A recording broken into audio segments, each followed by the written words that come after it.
बातमी मुलुंडमधली आहे। मुलुंडमध्ये धारावी प्रकल्पाच्या विरोधात मुलुंड बंदची हाक आज देण्यात आली आहे। महाविकास आघाडीच्या वतीनं मुलुंड बंदची हाक देण्यात आलेली आहे। काँग्रेसचे प्रवक्ते राकेश शेट्टी मुलुंडमध्ये होणाऱ्या धारावी प्रकल्पाच्या विरोधात आज सकाळी उपोषणाला बसतील। या ठिकाणचा आढावा घेतला आपले प्रतिनिधी मनीष गांगुडे यांनी। धारावीकरांचं पुनर्वसन होण्यासाठी सर्वच राजकीय पक्ष हे मैदानात उतरलेत, पण मात्र जे प्रकल्प बाधित धारावीकर आहेत त्यांचं पुनर्वसन हे धारावीत नसून ते मुलुंड या परिसरातील मिठागर परिसरामध्ये पुनर्वसन करणार आहेत।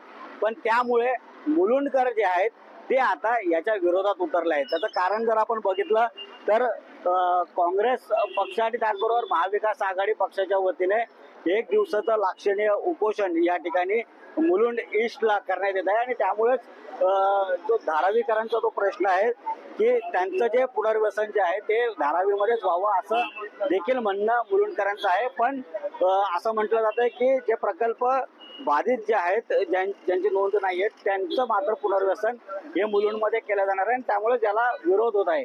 पण आपण बघतोय की महाविकास आघाडीचे जे पक्ष आहेत सर्व पक्ष मिळून या ठिकाणी एक दिवसीय लाक्षणीय उपोषण हे मुलुंड वेस्टला करण्यात येत आहे आणि त्यामुळेच जो भाजपा जे आहेत त्यांनी म्हटलंय की एकही धारावी रहिवासी मुलुंडमध्ये स्थलांतरित होणार नाही आणि या प्रश्नाला महाविकास आघाडीकडून उत्तर देण्यात आलंय की क्या हुआ तेरा वादा असं म्हणत या लाक्षणीय उपोषण स्थळावरचा बॅनर देखील महत्वपूर्ण मुलुंडकरांचं लक्ष वेधत आहे आणि त्यामुळे या उपोषणाचा किती इम्पॅक्ट हा धारावीकरांच्या प्रश्न आणि मुलुंडकरांचे प्रश्न सोडवण्यास होतोय हे पाहणं महत्वाचं ठरणार आहे।